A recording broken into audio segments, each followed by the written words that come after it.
Hello everyone, my name is Tristan. Welcome back to L Space once again. And of course, once again, I would like to wish you a very happy Pride Month. It's been a great month of reading for me so far, and I was thinking that I would do a book recommendations video for queer fiction. Now, I mentioned a little while ago that I, during Pride Month, try to read books by and about gay men. And that's specifically just because I am wanting to read more about experiences that are more similar to my own.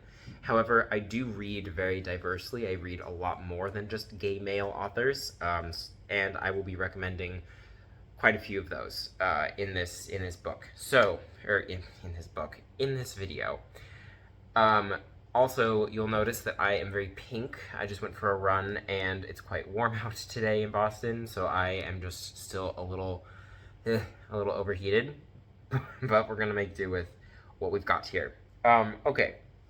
I actually have no idea where to start with all of these. I have so many.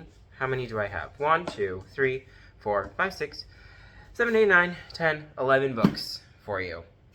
I have 11 books for you that we can dive into. I think I'll probably start with one of the books that I've read the most recently, and that is going to be Arrete, avec, mensonges by Philippe Besson, otherwise known by its English translation, or its English title, Lie With Me.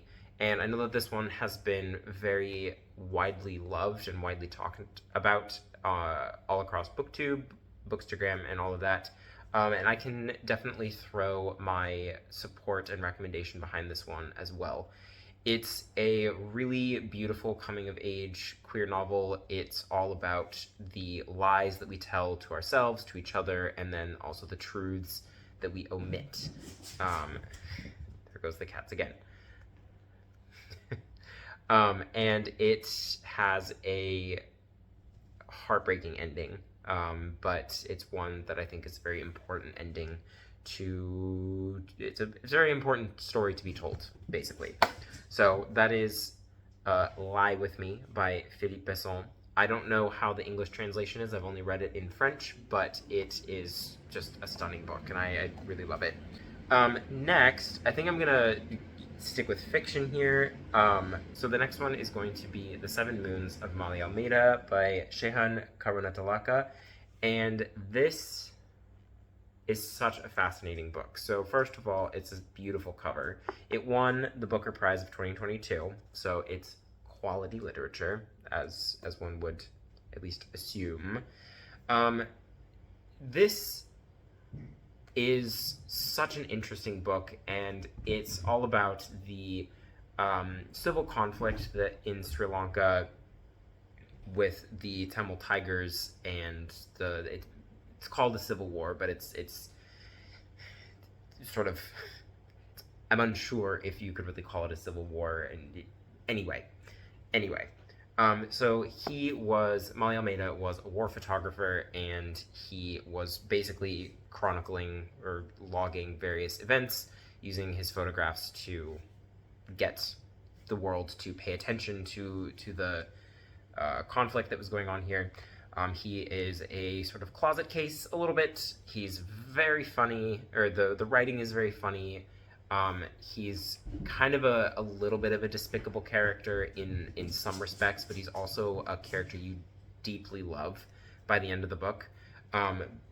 It's also a fascinating meditation on death and sort of just the sort of mutability between life and death and all of this. And I thoroughly love this. This is definitely one of my favorite queer novels of all time, and it's quite possible that this is one of my favorite books of all time as well. So that is The Seven Moons of Maali Almeida, and you should definitely pick this one up. And it's one that you should pick up kind of any time of the year.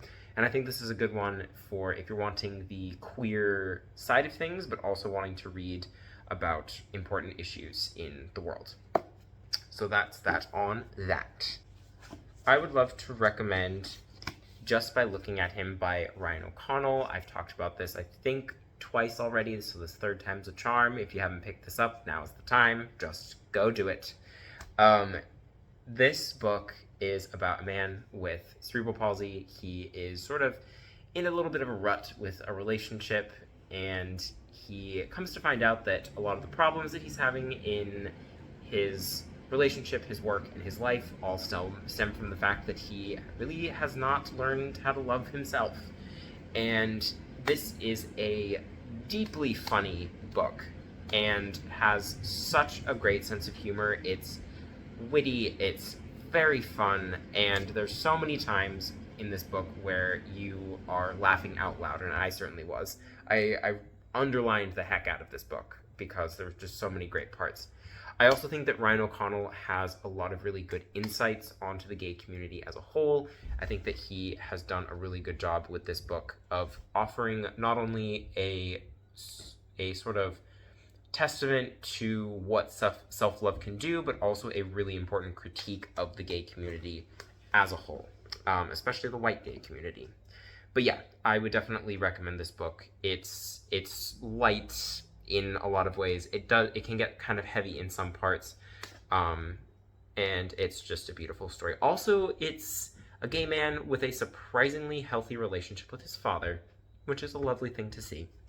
So yeah, that is Just by Looking at Him by Ryan O'Connell.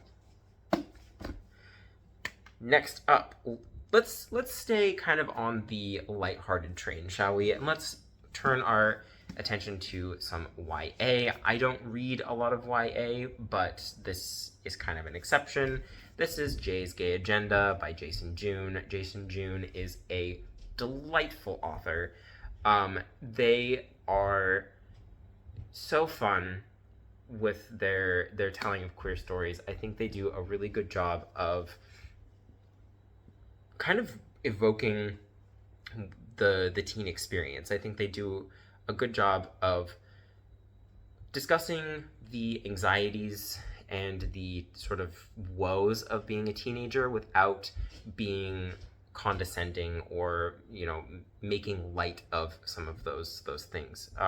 I think they did a very good, honest portrayal of kind of what it's like to be queer in high school. And for me, this one definitely was the sort of high school experience I wish I had had. And it's just a really, really, really fun book. It's about a boy named Jay who comes up with an agenda, a gay agenda, as it were, of all of the firsts, all of the experiences he wants to have now that he has moved from a small rural town into the sort of gay mecca that is Capitol Hill in Seattle. I'm from Seattle. I adore the city, and so this also has a very special place in my heart because of that. And so I'm a little biased. But again, very funny, very tender in a lot of ways, and I think that it does a good job of portraying teenage sexuality in such a way that it does not shame it. It makes it seem like it is just perfectly natural and something that is perfectly okay. So that is Jay's Gay Agenda by Jason June. Give it a read.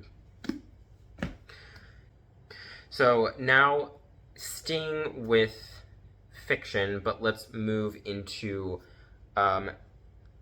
not just gay men.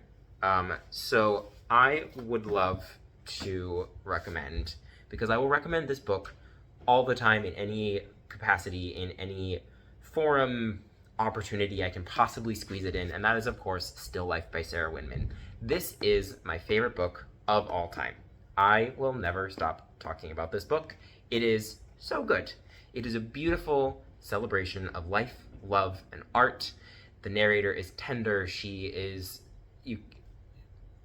The narrator is tender and treats her characters with such a beautiful, quiet dignity, but at the same time does not shelter them, nor does she, there's not really any sense of plot armor in this. And it's just a wonderful found family narrative. I love this book so much. It just makes me feel kind of like I've captured sunlight inside me, and I feel just warm and radiant in a lot of ways. It's one that really brings you into a positive and happy headspace. So this is one to read if you're feeling down, for sure. As far as the like queer representation goes, there are two queer women in here that, well, two main queer women and then kind of a circle of queer women around them. And then of course there is two, I guess, gay men in here, but they're very much more of side characters. But this takes place just after World War II in Florence, Italy, sort of between Florence and London, and it's all about a former soldier, Ulysses Temper, who finds his way to Italy to open up basically a bed and breakfast. It has some really cool parallels to the novel A Room with a View by E.M. Forster, especially in the last section with Evelyn Skinner, who is the best character in this book, hands down. I love her. All of the characters in this book are lovable, they're very fun, and there's not a single one that you dislike reading about. And I think, it's, in a lot of ways, I would argue that this is a pretty perfect book, to be fully honest. So anyway, wonderful, wonderful book. Great for any time of year, especially if you're, I read this in winter time, and this was a perfect book to read in the winter because it brought me right out of my seasonal depression, just this book alone. But yeah, this I think would also be a good Pride book. Okay. Now, those were, of course, a lot of fiction, historical fiction, but the list would not be complete if I did not include some science fiction. So one of the ones is another recent read of mine, and that is The Long Way to a Small Angry Planet by Becky Chambers. And this is such a fun book. I think that it's a really beautiful exploration of love and connection and community, and it is explored through different sapient species of extraterrestrials.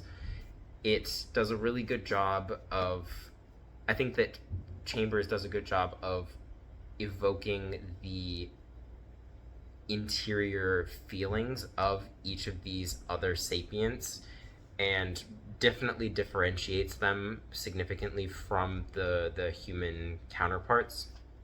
There's also two different like types of humans in here. It more like two different cultures of humans that have sprung from the, I guess, space age that they're in. There's a group of humans that are solely living on spaceships. Some of them have never even touched a planet, and there are others who were born and raised on planets, etc. So anyway, really, really fascinating look into a lot of these things. It also does a good job of representing multiple different kinds of relationship styles and ones that, and it does it through these other sapient species as well as, and well, I won't spoil anything, but I would definitely recommend this. It's a really, really good, just queer found family sci-fi space opera kind of. But yeah, I loved this book. I could not recommend this one enough. Okay. Additionally, you've probably seen this one before. This is not going to be a new recommendation. It's not going to be something you've never heard of before. You've got to have seen it because it's everywhere and it deserves to be, and that is Gideon the Ninth. And I will just let the tagline speak for itself. Lesbian necromancers explore a haunted Gothic palace in space. What more do you need to know, aside from the fact that there is wonderfully tense sexual tension in this book? Gideon is a dumb sword lesbian, and she is delightful. You follow a cast of characters who are kind of trying to become what is called a lictor. And then there's, in the glossary, there's a glossary that helps guide you with pronunciation as well as some sort of defining terms.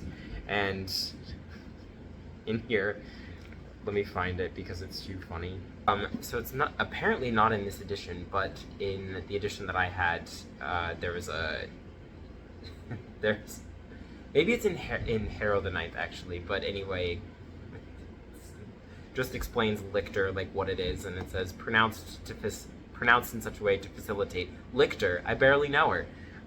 So it's very tongue-in-cheek. It's very funny. She's a New Zealand author, a Kiwi as it were, and the characters are all so despicable and so funny, and their dynamic is just full of tension and hatred, and also the fact that they need to work together to figure out what's going on in this haunted Gothic palace. And yeah, I'm also recommending the series as a whole. The second book in this, Harrow the Ninth, is actually my favorite of the series.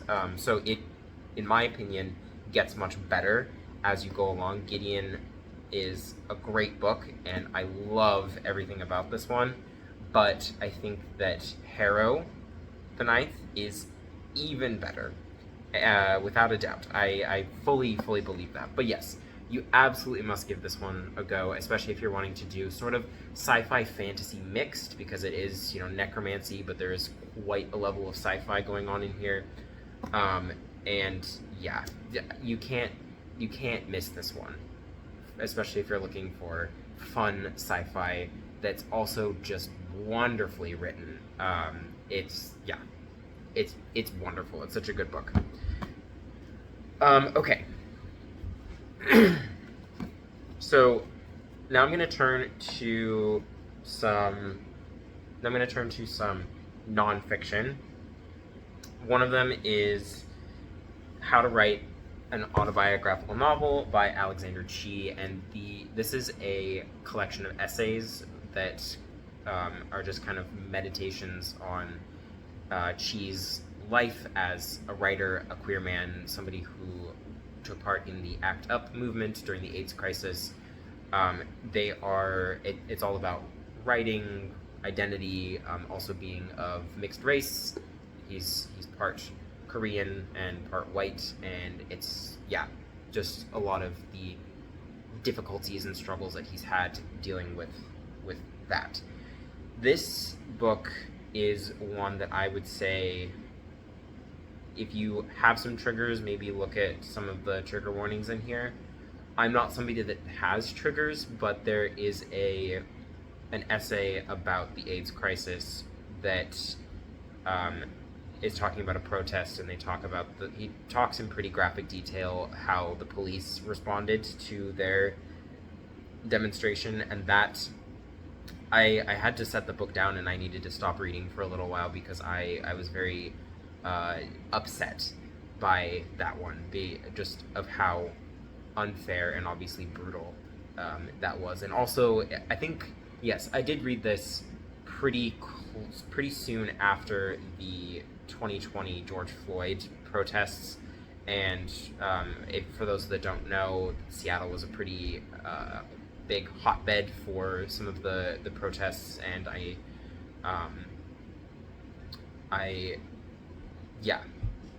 very familiar with police brutality, have some pretty intimate understanding of that myself. So this was a very timely read for me, and I think we could probably see some similarities with the student protests protesting the genocide in Gaza.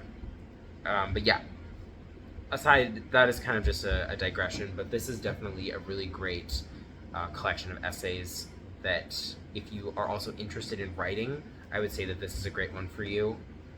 It's just a great collection of essays. I think there's something in here for everyone. So definitely give this a read. It's also pretty short, and I don't want to oversell the I guess intense moments. There are quite a few really, really lovely essays in here. It's not all doom and gloom and police brutality by any means.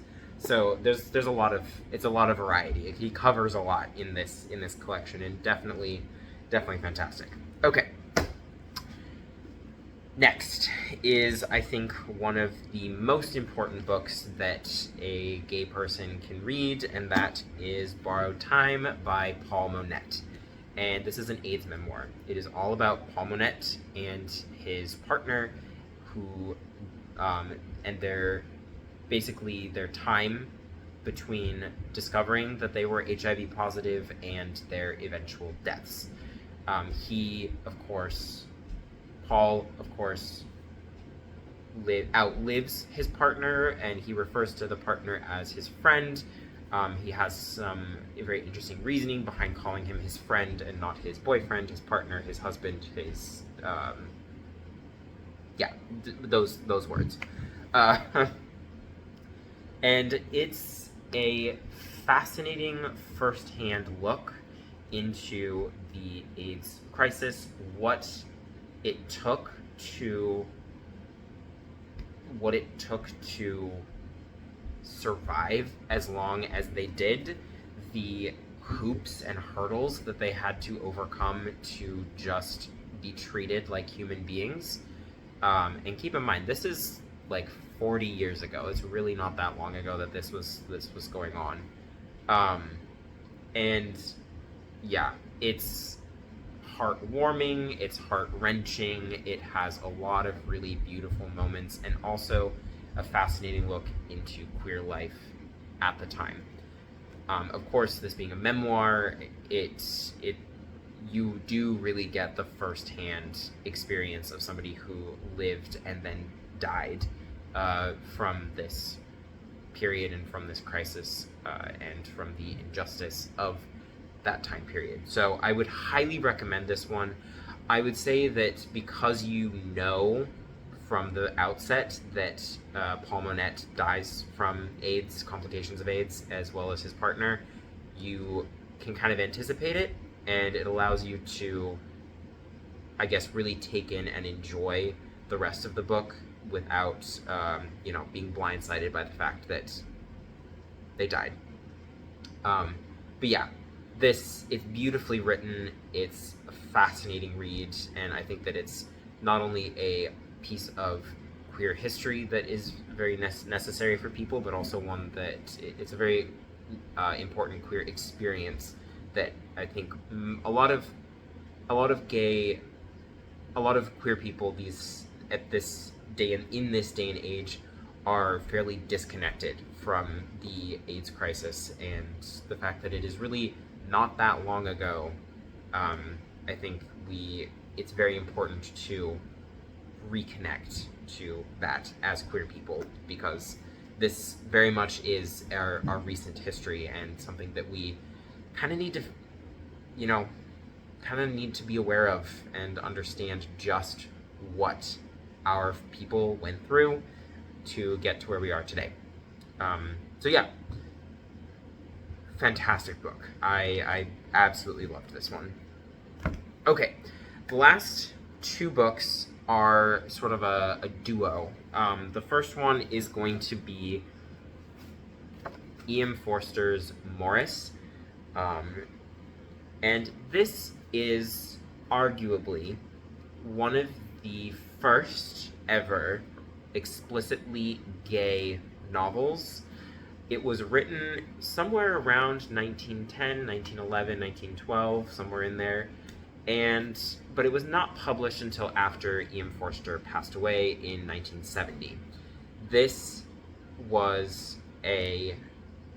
And he also wrote it specifically to have a happy ending. And it's got all of the hallmarks of a Forster novel. He's playing with class, he's playing with familial expectations and societal critique, and all of those things that are just very, very much hallmarks of Forster's work. But unlike his other 5-6 novels, unlike his other novels and stories, this one is explicitly gay.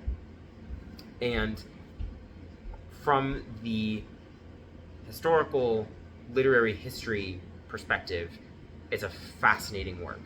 And it's kind of the only gay novel we get in pre-war Edwardian England.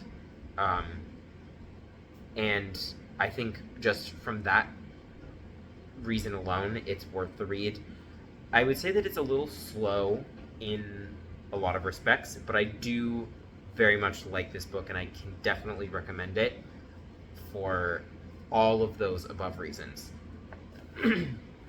Now, so that was his novel. I would also love to recommend A Great Unrecorded History by Wendy Moffat, and this is A New Life of E.M. Forster. So this is his queer biography, basically. This is not only the biography of E.M. Forster that highlights his queer side, his queerness, but it also discusses and gives a lot of important context to the queer community in Britain, and I should also say the more elite British queer community during the 20th century.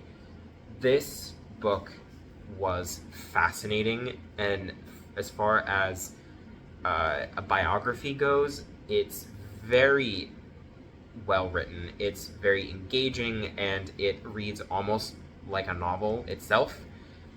You don't necessarily need to be super interested in E.M. Forster to get a lot of things out of this book, because, as I said, it does a fantastic job of really showing you what it was like to live as a gay man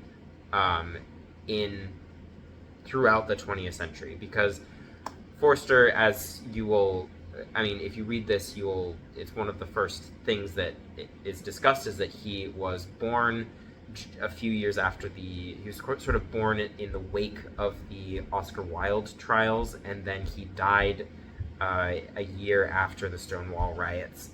And this book was dedicated to a happier year, and I think that he always very sincerely wished to live openly as a gay man, and in a lot of ways he did.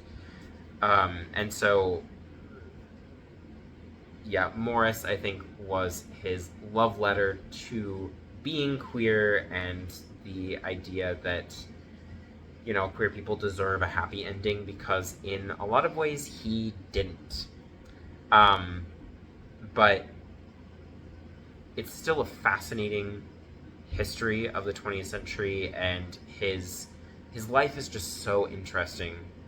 It talks a lot about the publication of all of his work, and it talks about some of the queer undertones in some of the novels that he's written, some of his short stories. So it's also a really fantastic study into his literature, his literary work, and just him as a cultural figure throughout the 20th century. So would highly recommend this.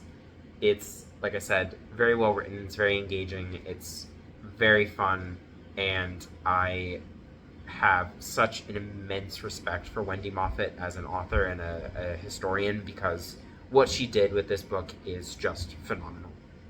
So here is my large stack of queer fiction and non-fiction, my queer books that I'm recommending to you.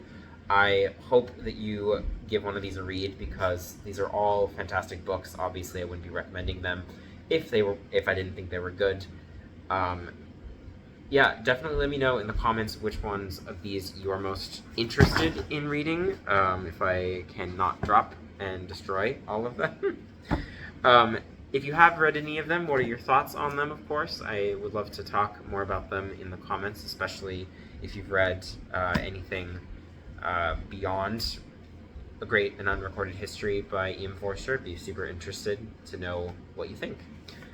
So yeah, that is what I've got for you today. I hope, again, you enjoyed this video, and I hope that you are having a lovely Pride, and I hope that I can give you some more reading to do for your Pride Month. So anyway, thank you very much for watching, and I will see you again soon. Happy Pride. Bye.